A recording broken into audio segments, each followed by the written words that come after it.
Pues bien, señoras y señores que nos acompañan en este patio del federalismo del Senado de la República, aquí en Jicotencatl, y a quienes nos siguen a través del canal del Congreso, el canal de la Unión, vamos a continuar con este primer encuentro de congresos de las entidades federativas sobre la armonización con la Ley General de los Derechos de Niñas, Niños y Adolescentes.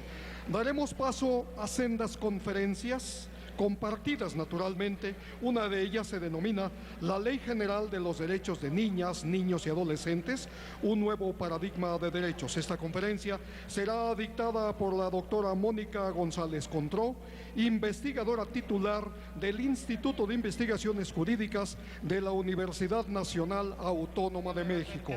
Tengo antes, con el permiso de ustedes, una breve semblanza a la cual daré lectura a continuación.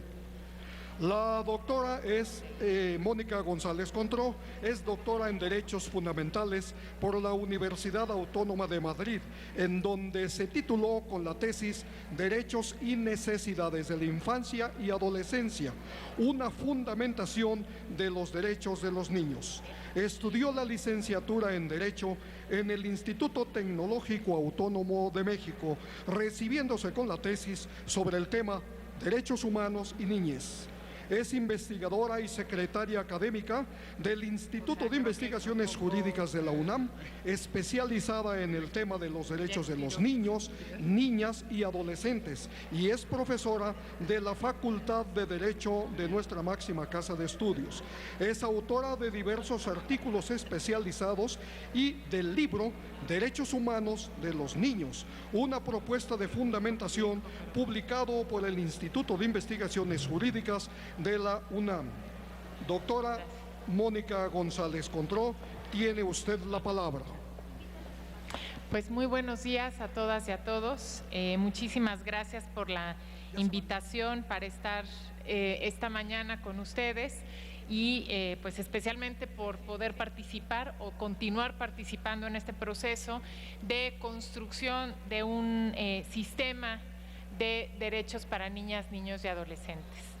El tema que me pidieron desarrollar es precisamente, tiene que ver con el nuevo paradigma de derechos, y yo titulé a mi ponencia La Ley General de Derechos de Niñas, Niños y Adolescentes, la génesis del Estado de Derechos para Niñas, Niños y Adolescentes en México, porque desde mi perspectiva es esto, ante lo que estamos hoy en día, es esto lo que representa la ley, la génesis, es decir, el surgimiento después de muchísimos años de historia, como bien se dijo en la inauguración, con tiempo de retraso, del Estado de Derecho para niñas, niños y adolescentes.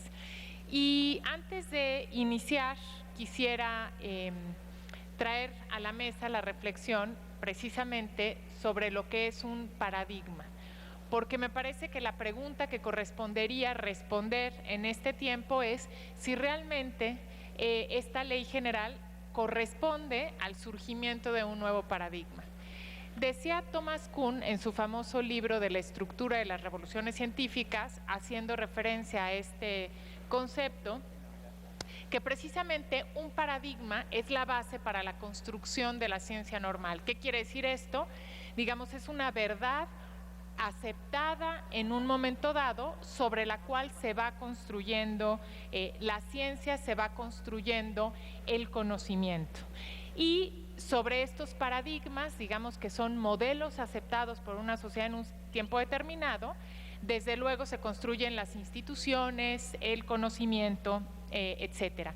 En las ciencias sociales o en el ámbito del derecho, podríamos decir que los paradigmas son precisamente estas ideas que tenemos y sobre las cuales se construyen los sistemas jurídicos, las instituciones, y que al mismo tiempo las instituciones responden a estos paradigmas. Entonces, la pregunta que corresponde hacer el día de hoy es si es que teníamos un paradigma o tenemos un paradigma sobre lo que son las niñas, niños y adolescentes desde el punto de vista jurídico, desde la visión de la ley, y si esta nueva ley representa una ruptura con este modelo. Kuhn nos decía en este famoso texto que el conocimiento se da a través precisamente de revoluciones científicas que rompen paradigmas, no es simplemente acumulación, sino que generan rupturas. Y justamente buscaremos responder a esta pregunta. La siguiente diapositiva, por favor. Entonces, de manera muy sucinta, haremos una breve introducción, después una exposición de los modelos de tratamiento jurídico a la infancia y adolescencia desde el punto de vista teórico, el antes de la ley general, el sistema de protección integral, es decir, qué es lo que se genera a partir de esta ley y después retos y perspectivas. Siguiente, por favor. Partimos precisamente de las percepciones sociales sobre los niños y adolescentes. En 2010 se llevó a cabo la encuesta nacional sobre discriminación en México que convocó el Consejo Nacional para Prevenir la Discriminación, y el objetivo de esta encuesta era medir las percepciones sociales sobre ciertos grupos en condición de vulnerabilidad. Afortunadamente, por primera vez, se incluyó en una encuesta de esta naturaleza lo que la gente, el ciudadano común y corriente, la ciudadana común y corriente, piensa sobre los derechos de niñas y niños. Y nos encontramos con este resultado. 6 de cada 10 personas opina que los niños deben de tener los derechos que les da la ley, mientras que 3 de cada 10 consideran que deben de tener los derechos que sus padres les quieran dar. Poco más de 3% considera que los niños no tienen derechos porque son menores de edad. Cuando hablamos de un paradigma, estamos hablando precisamente de esto, sobre la idea que tiene la representación social que hay hacia determinados sujetos, en el caso de las niñas y los niños, y como vemos hay una fuerte resistencia social a aceptar precisamente que son titulares de derechos, es decir, no es solamente que el derecho haya limitado este reconocimiento, sino que las percepciones sociales corresponden a este reconocimiento. Por otra parte, también frente a lo que nos encontrábamos, ¿no? Aquí el diagnóstico en 4 casos paradigmáticos, es decir, que además de la falta de reconocimiento como titular de derechos, ¿qué efecto tenía estas percepciones sociales? 4 puntos muy importantes. Maltrato infantil. Cuando una persona, ¿no? Yo me especializo en derechos de la infancia, mucha gente lo sabe, y entonces llegaba y me preguntaba, oye, veo que mi vecina le da unas golpizas tremendas a su hijo, ¿no? Los he escuchado, ¿qué hago? La respuesta era ciertamente compleja, porque desde la perspectiva, digamos, general, podríamos decir, es que hay que ir a poner una denuncia ante el Ministerio Público. El problema es que el Ministerio Público considere que vale la pena levantar una denuncia porque una madre o padre golpeó a su hijo. Y después, si eso prospera, el niño probablemente será retirado, ¿no?, del seno familiar, y lo cierto es que el Estado mexicano no tiene la estructura necesaria, ¿no? Probablemente será canalizado hacia una institución privada y tiene el riesgo, por ejemplo, de ser Casitas del Sur, ¿no? Tiene el riesgo de ser una institución en donde se abuse de los niños. Niños y niñas privados de cuidado parental. Esto es también otro de los casos paradigmáticos, porque los niños que no tienen el cuidado de sus padres, que por alguna razón no pueden ser cuidados por sus padres, también son canalizados a instituciones privadas. Y hace algunos años los DIFs municipales, por ejemplo, expresaban en unos foros que se organizaron en torno a la convención que muchas veces no se podía dar en adopción a una niña o niño porque para ello hacía falta seguir un juicio de pérdida de patria potestad, y el DIF municipal no contaba con los 3,000 pesos que costaban los edictos para citar como requisito legal a los abuelos o a toda persona que pudiera tener algún derecho sobre patria potestad, y por lo tanto, en lugar de incorporarse a una familia, crecían hasta los 18 años en una institución. Niñas y niños institucionalizados, otro de los grandes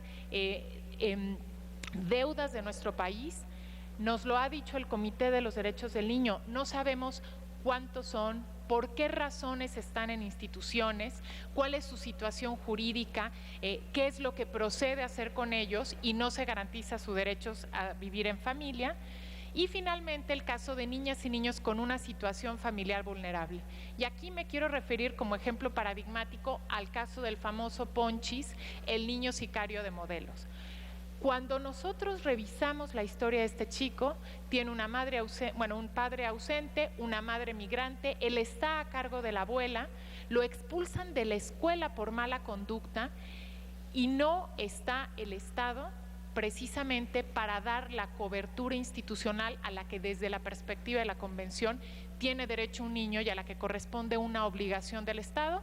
Los resultados están a simple vista, que a los 12 años este chico es un niño sicario. Lo que habría que preguntarnos es dónde estuvo el Estado durante los 12 primeros años de este chico, no solamente pedir el aumento de penas, ¿no?, o criminalizar a los niños cuando antes hubo una omisión gravísima a sus derechos.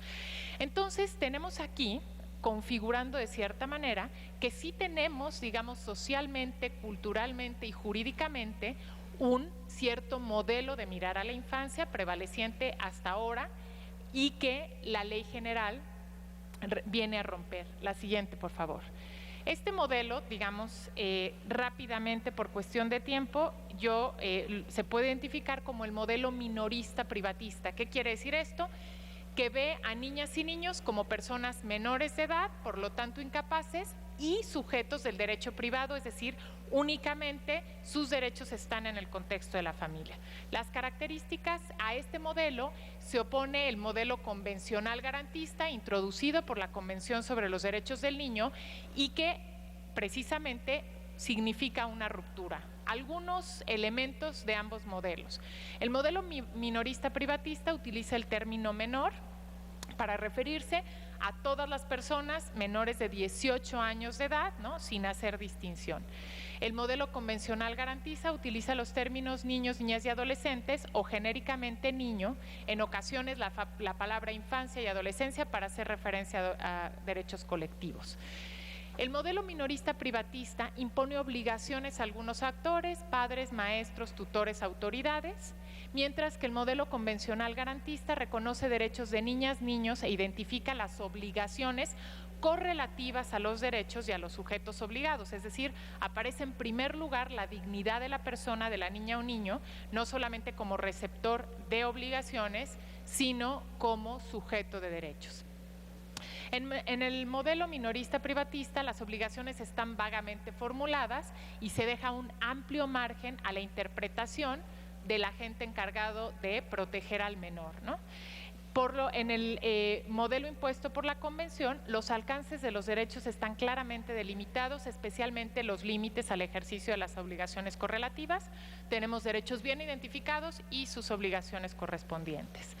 En el modelo minorista no se cumplen con los derechos de la Convención, por ejemplo, no se reconoce el derecho del niño a expresar la opinión, ¿no?, o algunas libertades, mientras que el modelo convencional recoge los derechos de la Convención y otros tratados internacionales, además de los principios identificados por el Comité.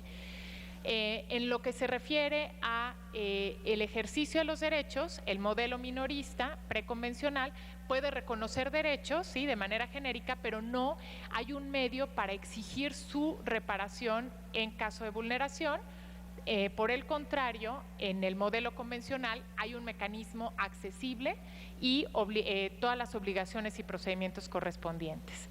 También en el modelo privatista puede haber una ley con un catálogo amplio de derechos, pero no hay forma de hacerlos efectivos, bien porque no hay un mecanismo o porque no es accesible a los niños, mientras que en el modelo postconvencional contempla claramente los mecanismos para hacer efectivos los derechos, así como que estén en un lugar accesible y finalmente en el modelo minorista se presupone que el menor se encuentra dentro del ámbito privado de la familia y por lo tanto el Estado ¿no? No tiene más que una pequeña intervención en algunos derechos, mientras que en el modelo que establece la Convención, el Estado debe actuar como un agente activo y promotor del cumplimiento de los derechos y utiliza medios para cambiar estereotipos, adecuar la legislación y proveer servicios públicos. Entonces tenemos aquí que sí estamos ante una ruptura efectivamente de un paradigma que introduce la nueva ley. La siguiente, por favor, ¿sí? Que responde precisamente.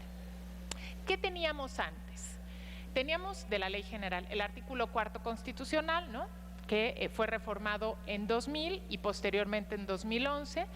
La Convención sobre los Derechos del Niño, que si bien reconocía los derechos, al ser un tratado internacional no tenía los mecanismos internos para su garantía.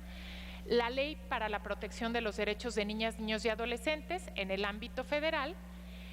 También teníamos el Consejo Nacional para la Infancia y la Adolescencia. Esto es muy interesante porque nos constituye un contraste de lo que había. El famoso COIA, que nunca realmente tuvo una eficacia directa en la garantía de los derechos, y por varias razones que, bueno, no me puedo detener aquí. En primer lugar, era un consejo creado por un decreto presidencial y formado, digamos, por 2 o 3 secretarías. Tenía realmente, pues era muy limitado, ¿no? Sedesol, la SEP, la Secretaría de Salud, y sus atribuciones eran interesantísimas porque los verbos, hubo una gran creatividad para encontrar varios sinónimos. Era proponer, opinar, inducir, promover, procurar, evaluar, recomendar, alentar, propiciar. Es decir, no había obligaciones, era simplemente estos verbos que son de carácter progresivo.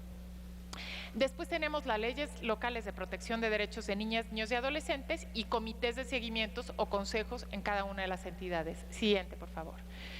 ¿Qué era lo que provocaba esto, no? ¿Cuál era el escenario? Pues había falta de instrumentos jurídicos que garantizaran derechos humanos específicos para las personas menores de edad, y había una heterogeneidad y dispersión en la legislación en la materia. Teníamos leyes de protección en los estados, pero estas leyes son de carácter muy heterogéneo, lo mismo que otras disposiciones contenidas en otras leyes relativas a los estados. Ausencia de mecanismos de justiciabilidad de los derechos de niñas, niños y adolescentes. Es por eso también que la ley federal nunca funcionó. Prevalencia de la visión minorista privatista en la legislación local, especialmente en materia familiar, con una visión asistencial de la familia, digamos, con una serie de obligaciones atribuidas, y quienes por alguna razón no podían estar en el núcleo familiar, sujetos de la asistencia.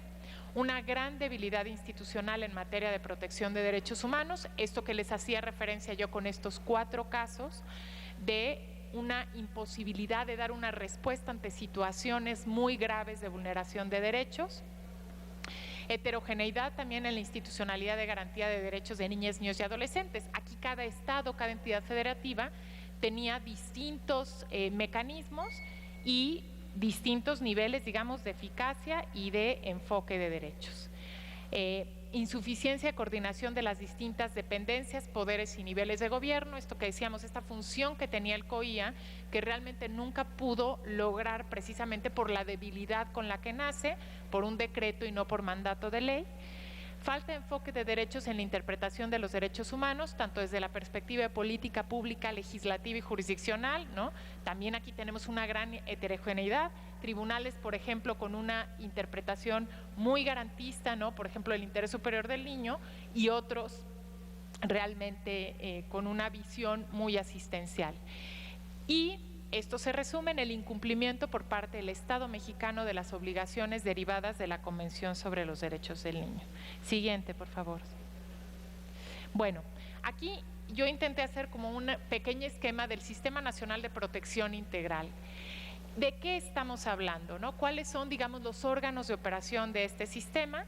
Tenemos nosotros que está conformado por el Presidente de la República, la Secretaría de Gobernación, la mayoría de las secretarías de Estado, el Sistema Nacional DIF como un actor independiente del sector salud en el Sistema Nacional de Protección, la Comisión Nacional de Derechos Humanos y la sociedad civil.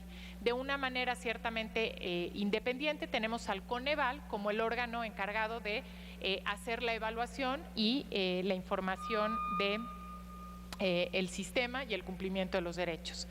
Después tenemos que la Secretaría Ejecutiva dependerá, según el diseño que propone la ley, de la Secretaría de Gobernación. Tiene muchas funciones realmente muy importantes, pero básicamente podríamos decir, tiene las funciones de coordinación y funciones de coordinación predominantemente política, es decir, es el órgano de gestión política del sistema y encargado desde luego del programa nacional, digamos de manera muy sucinta porque tiene muchas atribuciones muy claras. Por otro lado tenemos la Procuraduría de Protección que depende del DIF y tiene un mandato mucho más jurídico, es decir, de protección y restitución de derechos. Tiene a su cargo la representación jurídica, que es muy importante. También tiene un papel fundamental en adopciones, acogimiento y centros de cuidado de niñas, niños y adolescentes, todo lo que son los centros de acogimiento. Y finalmente, también el sistema, la ley manda que la Comisión Nacional y las comisiones locales tengan un área especializada precisamente dentro de la misma comisión que se encargará de la protección, observancia, promoción, estudio y divulgación de los derechos de niñas y niños. No hay un mandato concreto sobre cuál es el diseño en el caso de la Comisión Nacional para esta área especializada, no señala expresamente que sea una visitaduría, pero desde luego se entiende que tiene que ser un área que permita un enfoque transversal y la transversalización de los derechos en el entendido de que todas las visitadurías pueden tener implicación en la vulneración de derechos de niñas, niños y adolescentes y en el cumplimiento de las funciones. En lo que se refiere a los sistemas locales, la ley da un margen importante de decisión a las legislaturas locales, ¿no? Y también a los sistemas municipales para determinar en primer lugar qué secretarías de Estado formarán parte del sistema de protección, ¿no? Cómo se conformará la Secretaría Ejecutiva y cuál será, digamos, el diseño institucional de las Procuradurías de Protección. Es decir, puede estar adscrita al DIF municipal o local, pero no necesariamente, puede depender de la Secretaría de Gobierno del Estado, puede ser un órgano desconcentrado, pero lo importante es entender, ¿no? Y me parece que es rescatar el espíritu de la ley de cuál es la función precisamente de estas Procuradurías de Protección que tienen la representación jurídica, digamos, la operatividad jurídica de la ley en cada uno de los niveles. La siguiente, por favor. Bueno, finalmente, y para no abusar del tiempo que me fue concedido, ¿cuáles son los principales retos, ¿no? Como corresponde a toda ruptura de paradigma, la ley general implica importantes retos culturales y sociales. Es decir, lo vimos como comenzábamos, no hay una predisposición muy clara al reconocimiento de derechos, pero precisamente los derechos humanos no parten de las percepciones sociales, sino del reconocimiento de la dignidad de la persona. La aplicación del modelo convencional garantista, la construcción de la institucionalidad en lo que se refiere a sistemas de protección y procuradurías, la incorporación del enfoque de derechos en las leyes y desde luego la armonización legislativa transversal y en todos los niveles de gobierno. Tenemos el mandato de hacer la ley, pero no se agota la armonización. Este es el primer paso. Tenemos que impactar hasta los reglamentos municipales, los bandos municipales, porque realmente la aplicación de los derechos de niñas, niños y adolescentes está en todos los ámbitos. Termino diciendo, volviendo a citar a Kuhn.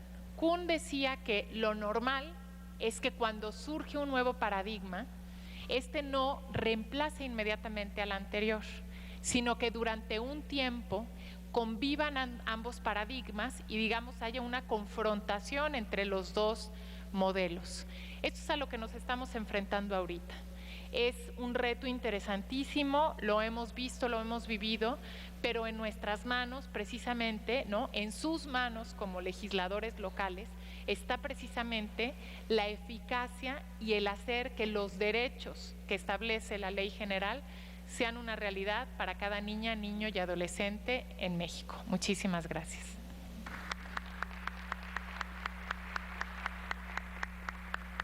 Muchas gracias a la doctora Mónica González Contró por esta conferencia tan interesante.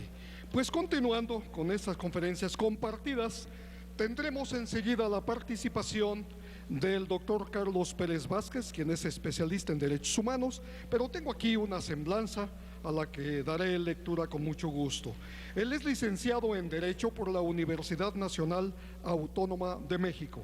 Es maestro en Derecho por Harvard Law School y doctor en Letras Modernas por la Universidad Iberoamericana. Ha hecho estudios de doctorado por la University College of London, naturalmente en Londres, Inglaterra.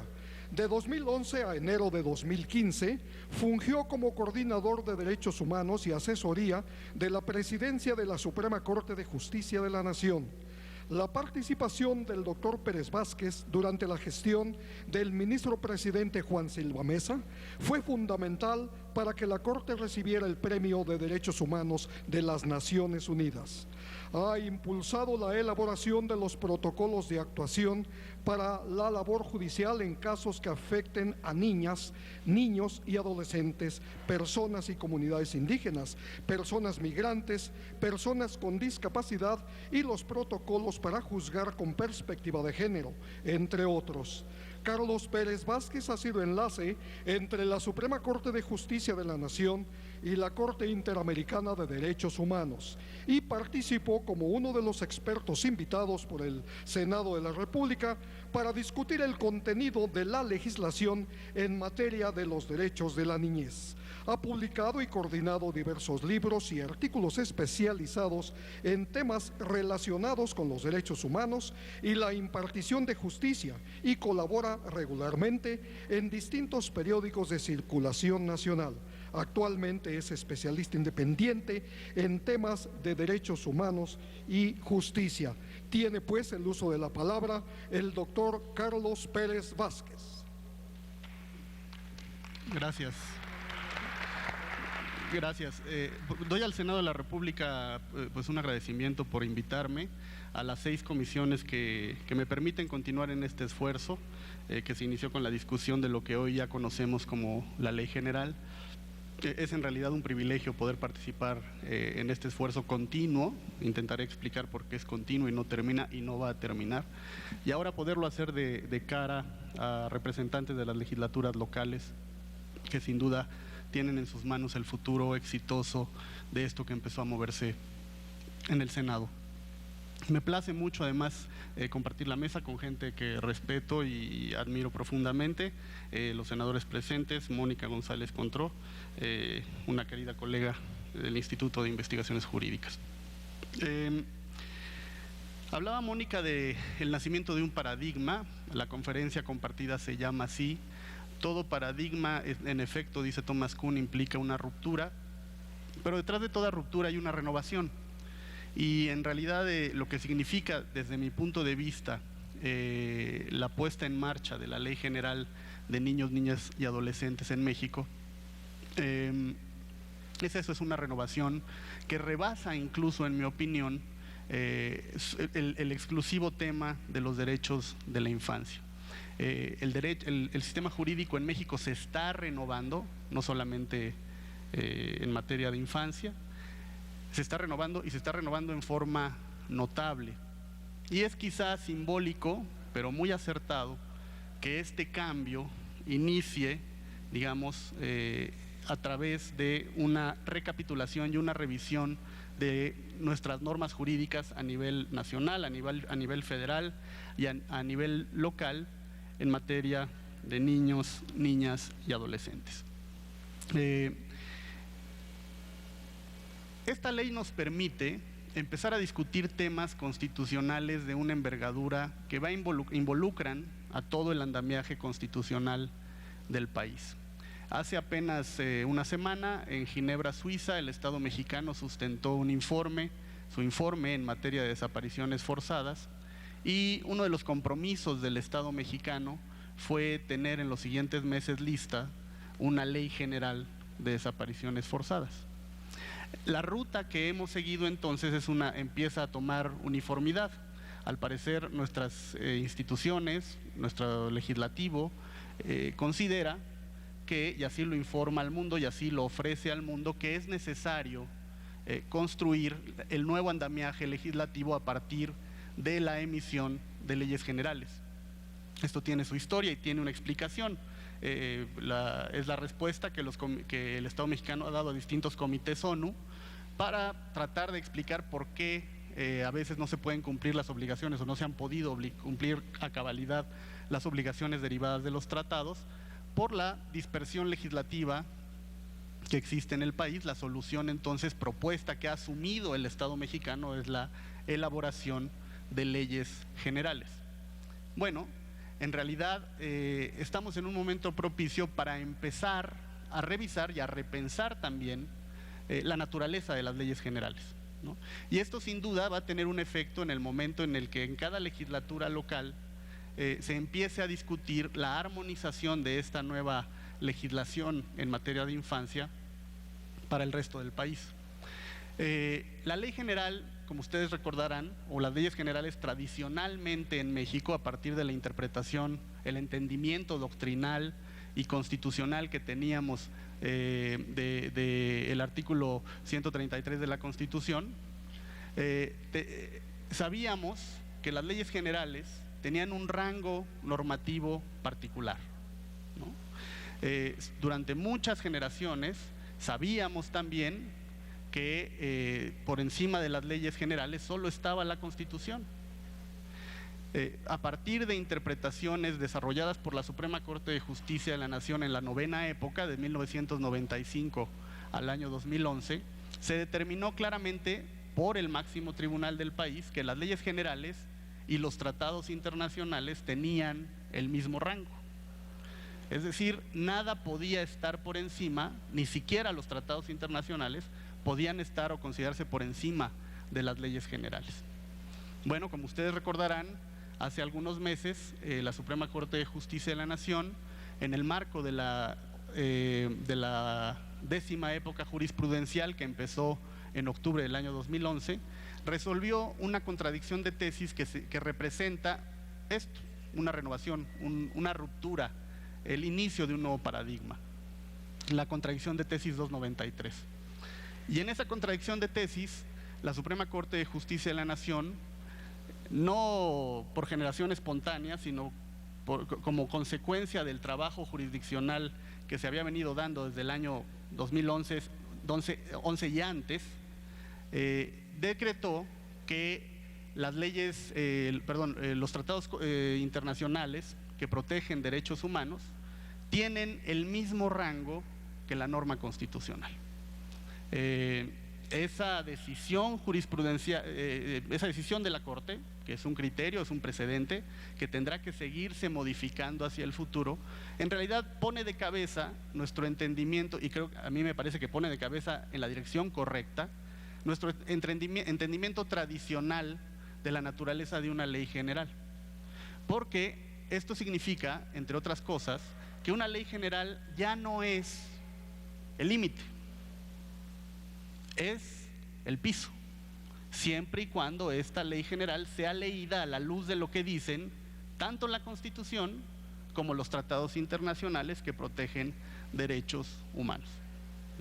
Entonces, la ley general que nos reúne el día de hoy, en realidad lo que significa es el inicio, la invitación a todos aquellos que pueden formar norma en el país, ¿no? Que son por supuesto los legisladores federales, los legisladores locales, pero son también los ejecutivos, las autoridades administrativas, los propios tribunales, a empezar a ejercer un ejercicio de creatividad y reforzamiento de las protecciones de los derechos y libertades que en favor de la infancia ya contiene esta ley. En efecto, esta ley es el producto muy celebrable de una dinámica también, digamos, que hay que aprender a replicar y obligar a replicar, seguida por el Senado de la República, a través de la realización de foros, a través de la escucha de diversas opiniones expertas en este tema, que lo que lograron fue, en realidad, tener un producto bastante aceptable, muy acabado, pero que no representa el techo, el límite al cual el Estado mexicano puede llegar. Mónica González hace un momento nos recordaba a Kuhn, nos recordaba la importancia el principio de ruptura de las revoluciones científicas que está detrás de la creación y la caída de paradigmas. Esto, de acuerdo con Kuhn, tiene un nombre, un concepto que lo explica, que es la falsibilidad. Todo paradigma es falseable, es el principio del avance científico, y esto significa, de acuerdo con Kuhn y con quien lo toma para las ciencias sociales, que es Karl Popper, que toda verdad está permanentemente sujeta a mejora, a discusión, ¿no? Esto es justamente, a mí me parece, lo que inspira la estructura general del derecho internacional de los derechos humanos, en donde se ubica, por supuesto, como un derecho fundamental los derechos de la infancia. No se trata de restringir derechos, eso está fuera de discusión. O sea, no podemos ni siquiera empezar a discutir o entender que la discusión que empezarán a tener ustedes en el seno de sus congresos, en el seno de los congresos locales, admite siquiera la posibilidad de considerar echar para atrás o tener una actitud regresiva en relación con lo que ya establece la ley general. Eso a mí me parece que, a partir de lo que dice el artículo 1 de la Constitución y de lo que ha declarado la Suprema Corte de Justicia de la Nación, está fuera de discusión. No puede ni siquiera alegarse que una ley local, y no solamente por razones de derecho interno, por razones de derecho internacional también, que una ley local permite a una autoridad local restringir o echar hacia atrás, por la razón que sea, los derechos ya consagrados en la ley general. Lo que hay que entrar a discutir, o hay que hay que iniciar el trabajo de armonización pensando, insisto, que lo que ofrece la ley general es apenas el piso. Y la ley general, además, tiene, a mi parecer, un acierto fundamental en el artículo 6, cuando establece los principios. Son principios, son los cimientos del sistema jurídico en materia de protección de la infancia en México, cuando en su fracción 13ª dice claramente que un principio rector de esta materia en México, tomado directamente de la Constitución, del artículo 1, es el principio pro persona. Cualquier decisión, cualquier acto tomado por cualquier autoridad, en este caso concreto, en el trabajo de armonización de la legislación nacional a partir de la expedición de la ley, que obliga ahora la Ley General de Protección de la Infancia, no puede ir en contra de este principio. Ese es, me parece a mí, ese es el entendimiento de arranque, de salida, que en cada uno de los congresos y las legislaturas del país tiene que marcar, insisto, el inicio de la discusión. No se trata entonces de ver cómo se restringen o se obstaculizan o se hace enfadoso, digamos, el cumplimiento, la armonización de la ley general. Se trata de ver en los congresos y por el resto de las autoridades cómo se puede mejorar, incluso. Eso sí se vale, mejorar, proteger mejor, de mejor manera, los derechos de la infancia. Esa es la aplicación para este tema del principio pro persona. Y esto pone en línea, este argumento pone en línea, o se pone en línea con lo que decía Mónica hace un momento. Si el principio de falsibilidad que explica la creación de un paradigma, de acuerdo con Kuhn, tiene que ver con la discusión, la apertura a la discusión permanente respecto a lo que creemos verdadero, eso es lo que dice Kuhn, pues aquí tenemos muchas herramientas para estar teniendo esa discusión permanentemente, porque la fijación del régimen de protección a los derechos de la infancia no va a terminar en el momento en que las legislaturas locales concluyan con su trabajo expidiendo leyes. Lo decía Mónica, habrá que expedir reglamentos, habrá que seguir la aplicación de esos reglamentos a través de la actividad ejecutiva vía acuerdos, circulares. No, seguramente habrá litigios, habrá controversias, ¿no? Y eso le va a ir dando vida permanentemente a este sistema que, insisto, no está muerto, no está inerte. Es un sistema como todos los que crea el derecho internacional de los derechos humanos, que se está moviendo, un sistema vivo permanentemente. Y está vivo en este caso es muy concreto, a través, por ejemplo, de las observaciones generales y las observaciones particulares y recomendaciones que hace el órgano garante de la ONU permanentemente. Ya se recordaba hace un momento que México está citado a principios de junio, finales de mayo, a acudir a Ginebra. Sin duda, todos esperamos que México acuda a esa cita a sustentar su informe, dando pues muy buenas nuevas respecto no solamente a la existencia de esta ley general, sino al avance que en el resto del país exista en el reto y en el proceso de armonización. Pero lo que salga de ese encuentro, a partir de las recomendaciones y observaciones que en concreto emite el Comité para México, deben ser tomadas por todos nosotros como lo que son, como un mecanismo de auxilio, de ayuda, de mejora, de perfeccionamiento, un mecanismo complementario a nuestro régimen jurídico. Hay varios temas que se pueden desarrollar. Yo solamente quiero quizá poner la mira en un par de minutos, para no abusar del tiempo también que me fue concedido, sobre algunos temas. Ya Mónica tocaba el tema de la idiosincrasia, el modelo, la preeminencia del modelo privatista entre nosotros, en las instituciones públicas, ¿no?, en las instituciones legislativas, en las instituciones jurisdiccionales. Vemos el tamaño del reto cuando seguimos escuchando que nos referimos a los niños como menores, o como nuestros menores, o nuestros niños y nuestras niñas. No son nuestros, son personas, y como lo dice la ley, el cambio de paradigma de inicio es que estas personas son titulares de derechos. El hecho de que no tengan nuestra estatura física no les quita o no los degrada en su calidad de personas. Pero bueno, hay algunos temas que quizá habrá que tener siempre presentes, porque son como indicadores o semáforos de este instinto, esta inercia privatista que hay que reconocer todos tenemos, porque somos parte de una cultura, y es esa inercia la cual tenemos que combatir, sobre todo me parece a mí cuando uno está a cargo de crear una ley o modificar una ley. Primero, el principio de igualdad, ¿no? Primero, el principio de interés superior. Es quizá desde un punto de vista jurídico el reto mayor para tratar de cambiar personalmente la visión que uno tiene respecto a la infancia. ¿Qué es el interés superior?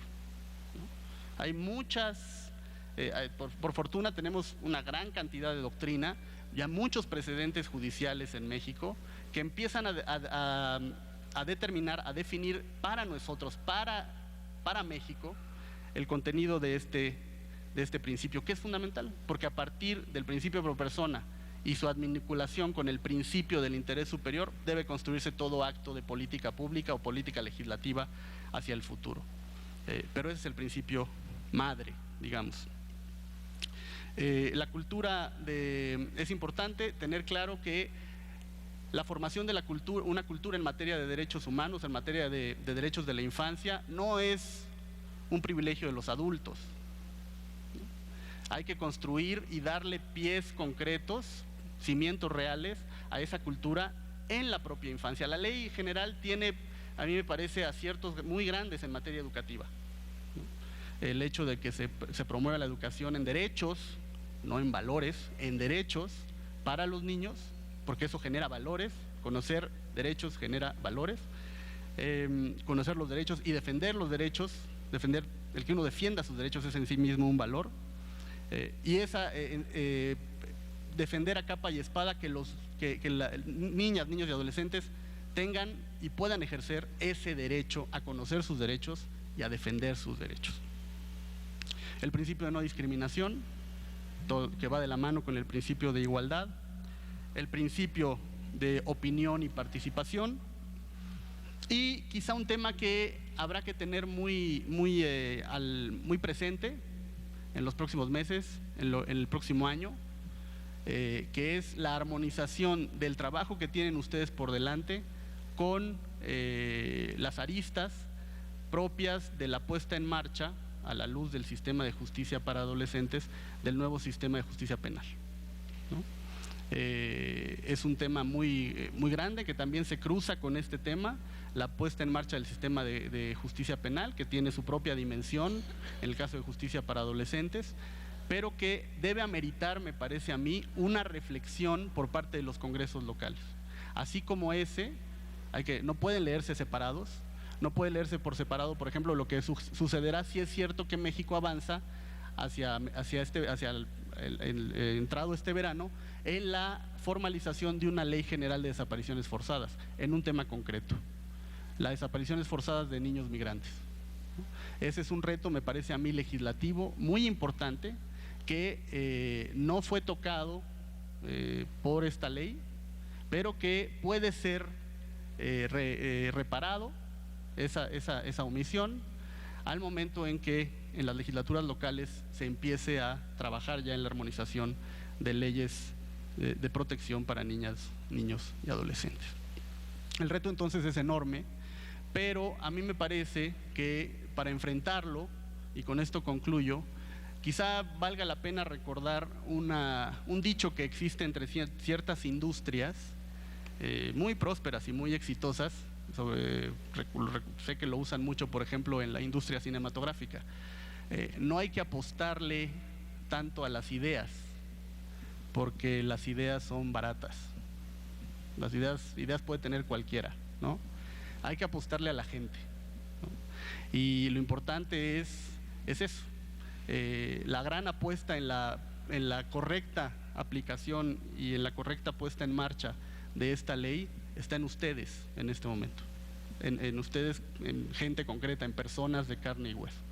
Yo estoy seguro que en virtud de la responsabilidad que está en sus manos, sabrán honrar esa carga, la obligación que los vincula como legisladores, como servidores públicos y, lo más importante, como protectores, que ya lo son y deben serlo, de los derechos de las niñas, niños y adolescentes. Agradezco de nuevo la invitación, espero que esto sea de utilidad. Gracias. Muchas gracias al doctor Carlos. De esta manera se llevó a cabo esta conferencia donde los ponentes hablaron de la Ley General de los Derechos de Niñas, Niños y Adolescentes, un nuevo paradigma de derechos. Es importante que usted conozca que esta Ley General es un ordenamiento que establece la distribución y asignación de competencias y obligaciones entre todas las autoridades federales, estatales y municipales para garantizar